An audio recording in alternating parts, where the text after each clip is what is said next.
Welcome back to Home Renovation Media. In this video, I'll walk you through our full kitchen renovation. This 1968 kitchen needed a complete refresh. The layout worked, but age, wear, and a leak behind the sink that caused mold meant it was time to start over. Everything I used, from the cabinets and quartz to the appliances, sink, and faucet, is listed below if you like to use the same materials in your own renovation. Chapter 1, Abatement and Demo. During abatement, drywall was removed behind the sink to fix the mold issue and behind the cooktop to modify the area for a new sliding range.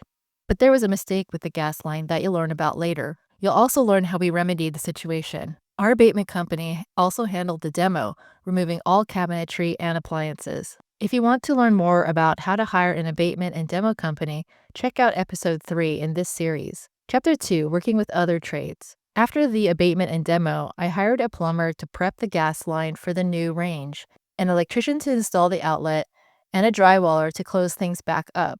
Chapter 3, Working with Lowe's Design Center. For the design, I worked with a Lowe's kitchen designer in the store. The designer used a 3D software to visualize the layout. It's pretty cool because the designer can make changes with a few clicks of a button. Working with the designer, we chose to replicate the kitchen with a few changes. We replaced the wall oven with cabinets, created an area for the slide-in range in the layout, and also chose a pull-out in one of the cabinets that contained a trash can and a recycle bin. We also maximized the space in one of the corners by adding a lazy Susan, so you could easily store and reach items quickly. Once we had the layout design finished, we picked the materials. We selected Schuler cabinetry in white icing and the Sugar Creek maple design. I love this line because it's made in the USA. It's high quality and has low odor with no formaldehyde smell. It's the same cabinetry I used in both bathrooms to keep the home's design cohesive. For countertops, I chose the same quartz countertops as in the bathroom, the Silestone Eternal Statuario quartz. It's a crisp white base with elegant gray veins. Once the materials were selected, Lowe sent in a subcontractor to handle the cabinet install. They'll arrange a time with you to come and take precise measurements of the rooms. Then they will deliver the cabinets to the house and go through everything to make sure no materials are missing. The next step is to actually install the cabinets. Lowe's uses a different subcontractor to install the countertops. Once the cabinets are in place, the subcontractor who will install the quartz countertops comes and makes their own measurements. They create what is called a template for the quartz fabrication. When it's time for these countertop measurements, you'll need to have your sink and faucet on site. Also, if you plan to put in a soap dispenser or a water filtration system, those will also need to be on site, and your fabricator will need to know that you plan to include these items. You'll have already discussed your needs with your Lowe's kitchen designer. Chapter 4, Appliances, Sink, and Finishes. We bought most of our materials from Lowe's: the sliding gas range, the dishwasher, the faucet, and the sink. For the sink, I went with a cross stainless steel double bowl with a low divider. I really like this one because the low divider makes washing large pots and pans so much easier. The faucet is a Moen stainless steel pull-down sprayer. Moen offers a lifetime guarantee, which is why I keep going back to their brand. I'm happy with this faucet, and I think it makes the room look nice. The oven is a Maytag, and it works great. And the dishwasher is also a Maytag, and I definitely buy it again. Chapter 5, Final Details. When working with Lowe's, remember you'll need to provide your own knobs and handles. For the kitchen, I chose stainless steel bar pulls, sleek, durable, and affordable. I think they look great with the cabinets.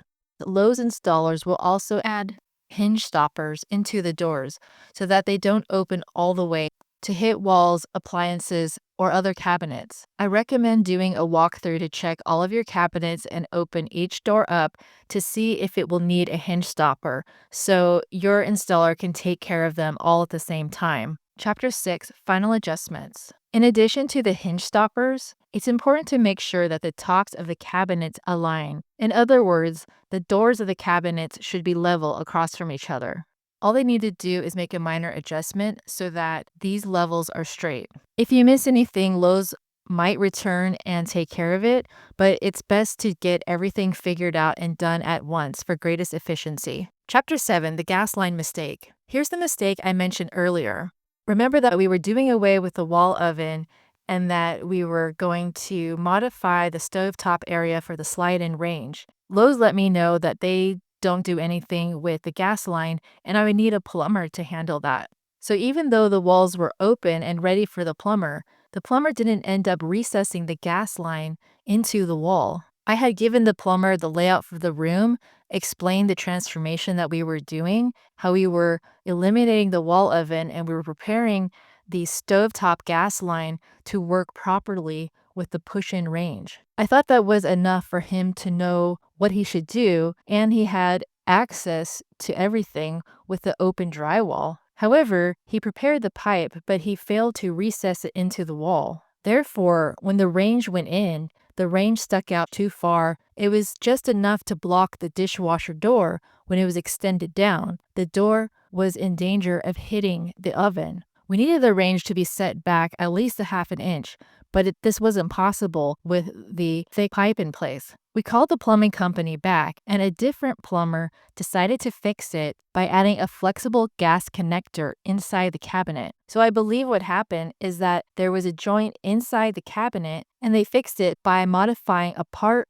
of the gas pipe to be a flexible gas connector. Because the gas connector is thinner than the thicker pipe, it allowed the oven to be pushed back about half an inch, which allowed the dishwasher door to open fully. The lesson is to be explicit with your tradespeople as the homeowner, even if you think it's obvious or you explain the problem and you put it in their hands. They may not do what you expect. I needed to specifically ask the plumber if it was possible for him to recess the pipe into the wall, or if there was another solution he was doing to make sure that the pipe can now work with the oven instead of the stovetop. Chapter 8, Final Reveal and Recommendations. You can see that the finished kitchen looks bright, modern, and beautiful. The Schuler white icing cabinetry pairs beautifully with the Silestone Eternal Statuario quartz countertops. The stainless steel finishes of the faucet, dishwasher, oven, and cabinet handles all look great together. I also like that the Schuler cabinetry has these soft closed drawers. Again, you can see the description and the first comment for all the materials I used. Do you have any questions about this kitchen renovation? In the next video, I'll show you how I selected new doors for the house along with door handles for this renovation project. You won't want to miss that episode, so make sure you subscribe. If this video all about kitchen renovation helped you, please give it a like.